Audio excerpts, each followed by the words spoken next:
Penguin. All the episodes are out now on HBO Max.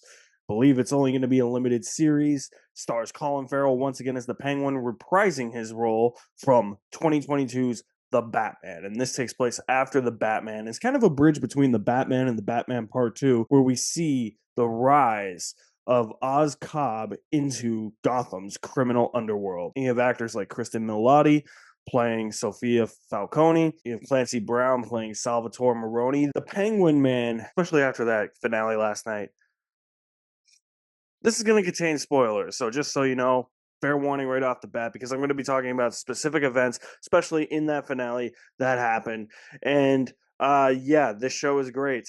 It's amazing. If you haven't seen it, watch it. It'll probably be homework for you to watch it in between The Batman and The Batman Part 2. There are so many great moments here. What I like about this show so much is that it doesn't really paint the picture of villains being heroes. Like those Disney live action remakes like Cruella, Maleficent. They take the villains and they turn them into people you can sympathize with.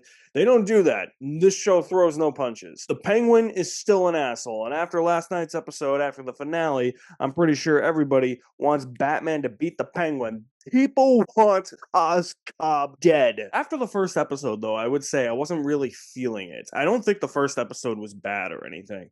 I just think that to me, there were parts of it that didn't really feel like it fit in with the same universe as like the Gotham that we saw in the Batman. And I wasn't really turned on by how different of a look that this show had compared to that movie. Because that movie is drenched in gray, orange, and dark gloomy colors, whereas this one, it's like, okay, there's more scenes in sunlight. Does this feel like the same thing? And it really doesn't. And even when that episode's going on, even though it is intriguing and sets the stones for what happens, and multiple times throughout that first episode, I was like, oh, this is just Goodfellas light. This is just The Godfather light. This is a ripoff of The Sopranos. But I'm intrigued because I've never seen The Sopranos, but I know about The Sopranos. So I know how this organized crime thing works. I've seen enough movies about organized crime to know how the organized crime stuff works.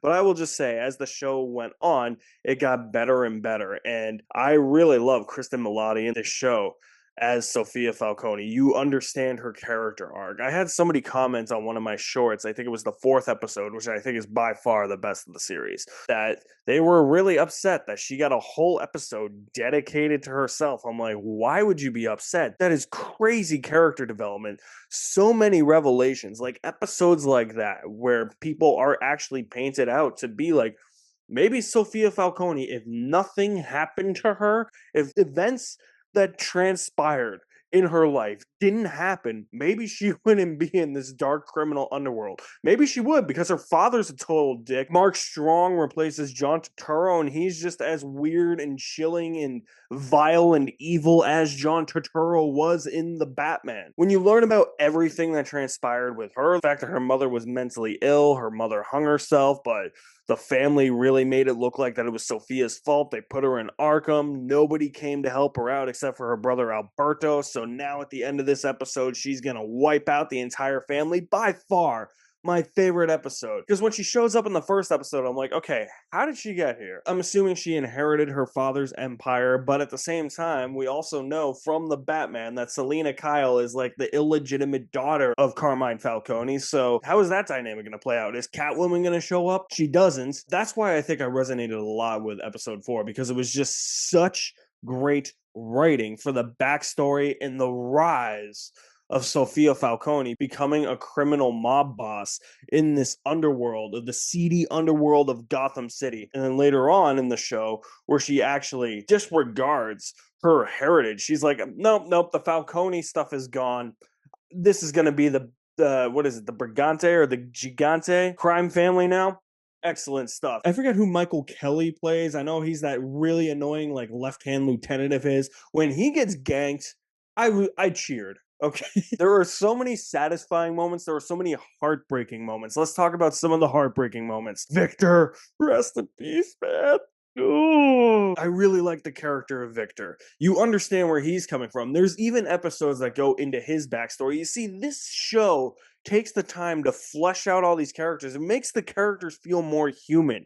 It makes you understand where they are coming from, especially Victor. He's lost everything. He's kind of out on the streets by himself. He lost his family in the flood that happens at the end of the Batman, and Oz just stumbles upon him and takes him under his wing. It's like, okay, this is going to be his protege, going to fall under Oz's wing. Oz is going to take him on these adventures, and there's so much tension built up with Victor because I don't know how the show did it, but with every passing episode, I was like, oh shit, this kid's gonna die. This kid's gonna die. This kid's gonna die. And then every episode he didn't die. The finale, I'm like, okay, maybe he's safe. And then fucking Oz strangles him to death because he's like, nope, you've seen too much. You fucking bastard. That kid was awesome. I had so much sympathy for that kid, and I understand why he got in so deep. With Oz's criminal empire, it's like he had nothing. He looked at Oz as a father. He looked at him as a family member.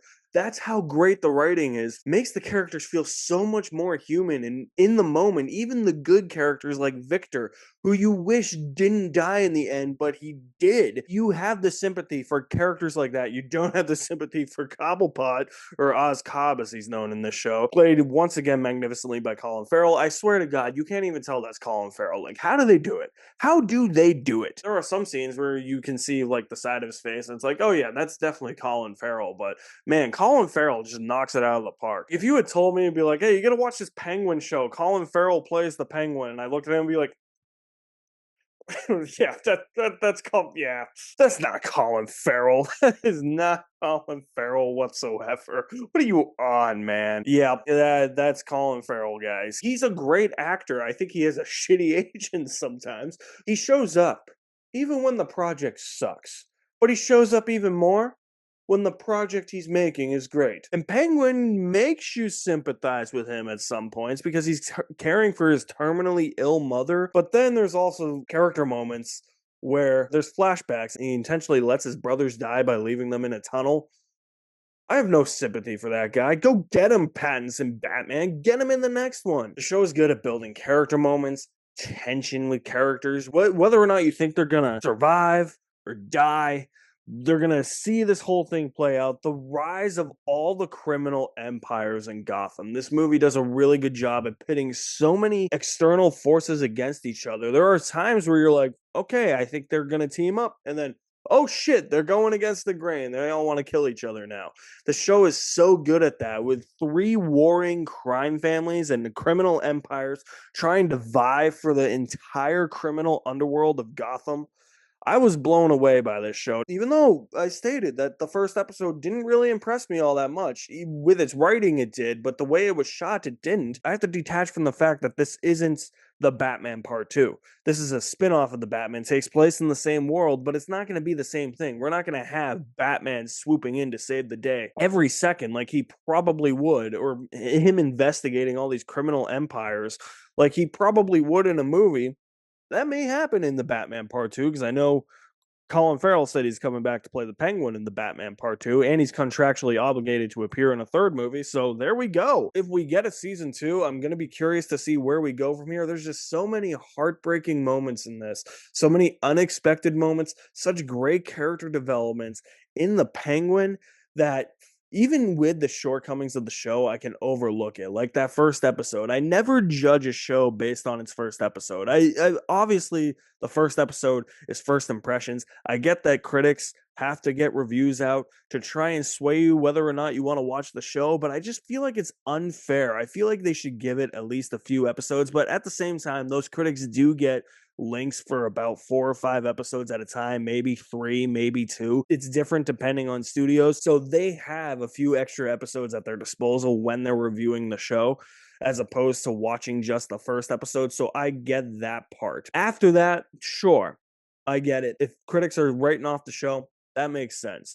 But for me, where I don't get those codes, I get studio screenings for movies, but I don't get the TV show codes or the TV show links where I get the first few episodes. I gotta watch it how it plays out in real time. And if I'm disinterested by episode 5, I'm probably not gonna continue. And I will admit, you guys saw me. I was doing those shorts for this show. I fell out of it. And it wasn't because I was bored or anything. It was just because they were on late at night on Sundays where I got home from work and I was super tired. I caught up just yesterday. so that I could talk about this finale. And I watched the finale this morning, and I thought that the finale was great. The show overall was really good. It had everything I wanted. It had such great writing. And I'm really, really intrigued to see where characters go in the Batman Part 2 or in future TV projects for Max. So if you guys have seen The Penguin, let me know what you think of it. Who was your favorite character? I think my favorite character by far was Victor. Man, did not deserve what he got. I'm still pissed about that. Whoever it may be, let me know in the comment section below. I'll leave my link to my website in the description below as well. You guys are the best. Thank you for watching. My name is Alex Madden, and I'll see you at the movies somewhere.